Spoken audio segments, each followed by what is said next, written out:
கோப்பியம் உண்மையும் பின்னணியும். கர்நாடக மாநிலம் பெலகாவியில் 2 கோடி இன்சூரன்ஸ் பணத்திற்காக கட்டிய மனைவியே தன்னுடைய ரகசிய காதலனுடன் சேர்த்து முன்னாள் ராணுவ வீரரான கணவனுக்கு விஷ ஊசி செலுத்தி கொடூரமாக கொலை செய்த அதிர்ச்சி சம்பவத்தை பற்றி இப்போது பார்ப்போம். கர்நாடக மாநிலம் பெலகாவியில் என்ற இடத்தை சேர்ந்த முன்னாள் ராணுவ வீரர் சந்தீப் கடந்த மார்ச் மாதம் இருசக்கர வாகனத்தில் சென்று கொண்டிருந்த போது லேசான விபத்தில் சிக்கியதால் சிறிய காயங்களுடன் சிகிச்சைக்காக ஹூக்கேரி அரசு மருத்துவமனையில் அனுமதிக்கப்பட்டார். ஆனால் அவருடைய மனைவி சுமா மஞ்சர்கி அவரது கணவரை அரசு மருத்துவமனையில் இருந்து கட்டப்பிரபாவில் உள்ள தனியார் மருத்துவமனைக்கு மாற்றினார். ஆனால் அங்கு அனுமதிக்கப்பட்ட 2 நாட்களிலேயே கணவர் சந்தீப்பிற்கு திடீரென மாரடைப்பு ஏற்பட்டு உயிரிழந்தார். ஆனாலும் அவருடைய உடல் பிரேத பரிசோதனைக்கு அனுப்பப்பட்டது. பிரேத பரிசோதனையிலும் அவர் மாரடைப்பினாலேயே உயிரிழந்தார் என்றே கூறப்பட்டது. ஆனாலும் அவரது இறப்பு போலீசாருக்கு பல்வேறு சந்தேகங்களை ஏற்படுத்தியுள்ளது.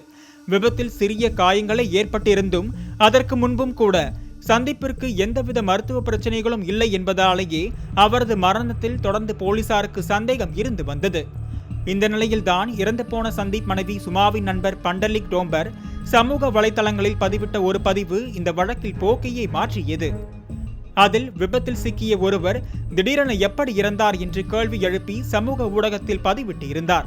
அது மட்டுமின்றி மாரடைப்பில் இறந்த சந்தீப்பின் மரணம் குறித்து தனக்கு தெரியும் என்றும் குறிப்பிட்டு இருந்தார். இவ்வழக்கில் பெரும் திருப்பத்தை ஏற்படுத்திய அந்த பதிவை கவனித்த போலீசார் உடனடியாக பண்டலிக் டோம்பரை அழைத்து அவரிடம் விசாரணை மேற்கொண்டனர். அப்போது அவர் கூறிய தகவல்கள் போலீசாரையே அதிர வைத்துள்ளது. அதில் பண்டலிக் டோம்பரும் சந்தீப்பின் மனைவி மஞ்சர்கியும் ஓர் வணிக சங்கம் நடத்திய கூட்டத்தில் ஒருவருக்கொருவர் அறிமுகமாகியுள்ளனர். பின்னர் இவர்கள் இருவரும் சேர்ந்து கூட்டாக ஒரு ஹோட்டல் தொடங்கியுள்ளனர். இதன் மூலம் மஞ்சர்கியும் பண்டலிக்கும் அடிக்கடி சந்திக்கும் சூழ்நிலை ஏற்பட்டுள்ளது. இது அவர்கள் இருவருக்கும் இடையே திருமணம் தாண்டிய உறவை ஏற்பட்டுள்ளது. இந்த நிலையில்தான் கணவர் சந்தீப் 3 வெவ்வேறு நிறுவனங்கள் மூலம் சுமார் 2 கோடி மதிப்புள்ள காப்பீட்டு பாலிசிகள் எடுத்திருந்தது தெரிய வந்தது. இது அவர்களுக்குள் ஒரு கொடிய திட்டத்திற்கு வழிவகுத்துள்ளது. அதன்படி கணவர் சந்தீப்பை கொன்றுவிட்டு காப்பீட்டு தொகை ரூபாய் 2 கோடியையும் அபகரிக்க இருவரும் திட்டம் தீட்டியுள்ளனர். பின்னர் அதற்கான சரியான சந்தர்ப்பத்தை எதிர்பார்த்து காத்திருந்த போதுதான் மஞ்சர்கியின் கணவர் சந்தீப் கடந்த மாதம் 13ஆம் தேதி இருசக்கர வாகனத்தில் சென்ற ஒரு சிறிய விபத்து ஏற்பட்டுள்ளது. இதனைத் தொடர்ந்து அவரை அருகில் இருந்த அரசு மருத்துவமனையில் சிகிச்சைக்கு அனுமதித்துள்ளனர். இந்த நிலையில் அவர்கள் எதிர்பார்த்ததை போலவே சந்தர்ப்பம் அமையவே இதனை சரியாக பயன்படுத்திக் கொண்டனர். இதற்காக சந்தீப்பை அரசு மருத்துவமனையில் இருந்து அவர்கள் பேசி வைத்திருந்த தனியார் மருத்துவமனையில் சேர்த்துள்ளனர்.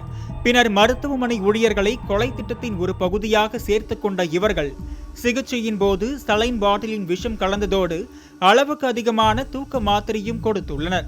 இதனால் அவர் உயிரிழந்துள்ளார். ஆனால் அந்த கொலையை மறைக்க மருத்துவமனை ஊழியர்கள், ஆய்வக பணியாளர்கள் மற்றும் அரசு ஊழியர்கள் உட்பட பல நபர்கள் கொலையை இயற்கையாக நடந்த மரணமாக காட்டும்படி பணம் கொடுத்து சரி செய்துள்ளனர்.